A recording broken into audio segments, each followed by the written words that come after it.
O processo eleitoral no Brasil com as urnas eletrônicas é um atentado à nossa soberania e segurança nacional. Passou-se do voto em cédula para o voto eletrônico introduzido em 1996 por Fernando Henrique Cardoso. Isso sempre foi promovido como uma simplificação eficiente e segura, quando, na verdade, fragilizou e trouxe uma complexidade excessiva no processo eleitoral. São 530 mil urnas dependentes do suporte técnico, eletricidade e tecnologia de transmissão de dados. A mudança do voto em papel para as urnas eletrônicas tornou o TSE incompetente para executar todo o processo necessário, que acabou por terceirizar 70% do processo das nossas eleições para empresas nacionais e estrangeiras. É a própria equipe do TSE ou alguma empresa terceirizada? Obrigado.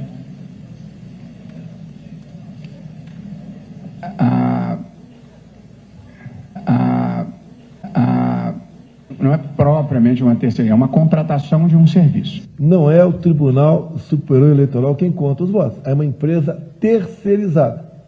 São processos para uma eleição: programação do software das urnas, fabricação das urnas eletrônicas, armazenamento e segurança das urnas eletrônicas, coleta de dados de eleitores, cadastramento dos candidatos, carregamento dos programas nas urnas eletrônicas, transporte das urnas, administrar o processo nos dias de eleição, transmissão dos votos para os cartórios eleitorais, transmissão dos votos para os TREs e TSE, processamento dos resultados, divulgação dos resultados, auditoria de campanhas, certificação das campanhas e diplomação dos eleitos. Isso mesmo, das 15 etapas do processo eleitoral, 10 são feitas parcial ou inteiramente por terceirizadas. Por anos a fio, o TSE subestimou publicamente a ação das terceirizadas no nosso processo eleitoral. De transporte da urna, que no caso já estaria lacrada, pronta para ser utilizada na eleição. Veja o que realmente fazem cerca de 15 mil técnicos de urnas. Ajudam no carregamento dos programas das urnas nos pendrives oficiais diretamente dos computadores dos TREs e cartórios.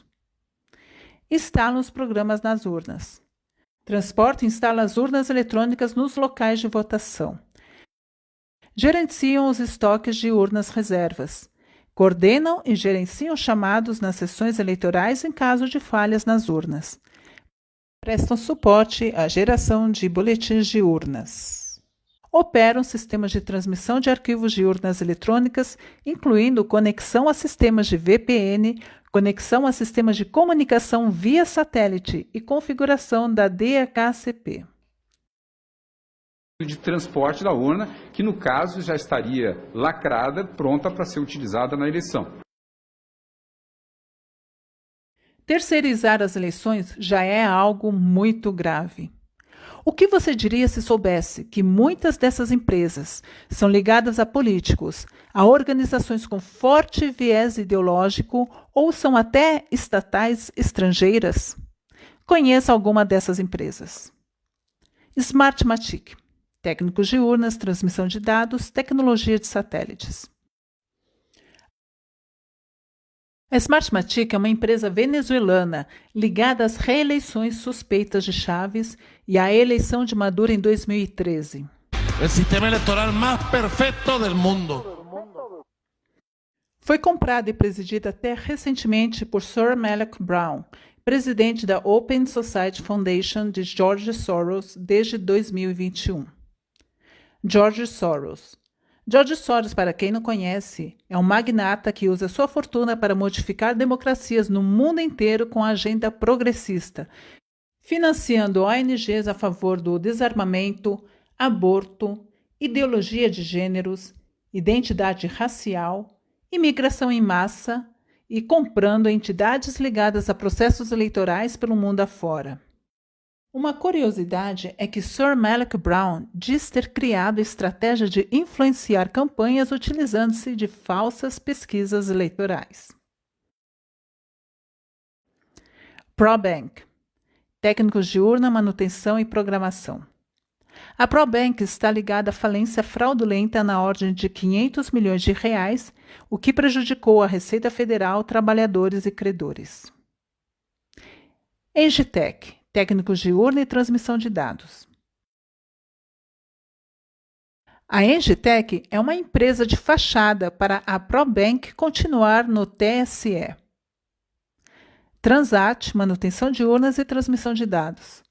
É uma empresa de fachada para a Engitec continuar no TSE, depois de ter sido impossibilitada de continuar por ter sua ligação com a Probank denunciada.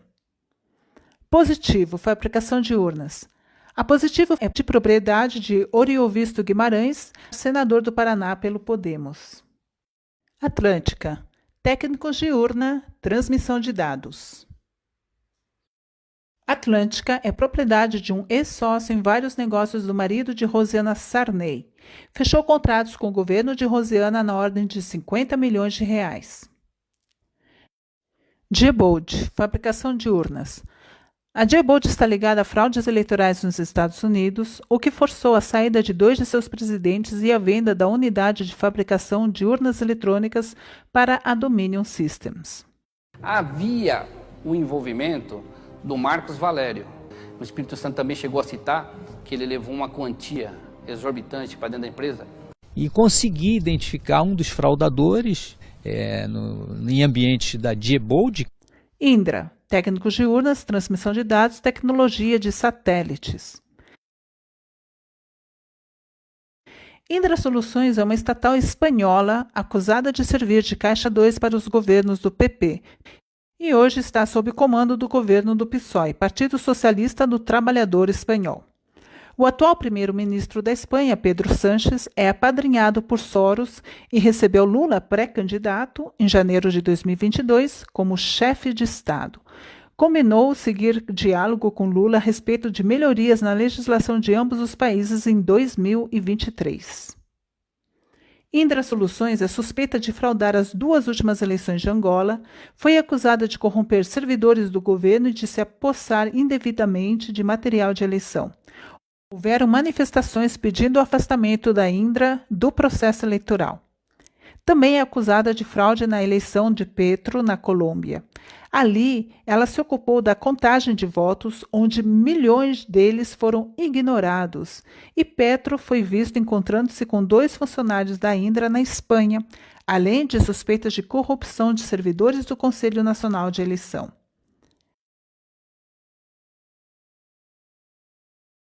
Ao longo de 25 anos de urnas eletrônicas, o TSE, que deveria assegurar a independência e idoneidade do nosso pleito eleitoral, tem entregue nossas eleições nas mãos de terceirizadas suspeitas. O TSE sabe ser um crime dar o controle do processo eleitoral a terceiros, colocando em risco a segurança nacional. Por isso, todo o processo eleitoral terceirizado e o TSE devem ser colocados sob suspeição. Isso deve ser feito antes das eleições do dia 2 de outubro de 2022. Se não for assim, correremos sérios riscos de termos nossa democracia controlada e até mesmo suprimida. Qualquer contestação dos resultados é julgado pelo próprio executor das eleições, o TSE, ou, em última instância, o STF. Apoio popular não é prova jurídica. Comprovante físico de voto. Contagem pública no local de votação, já.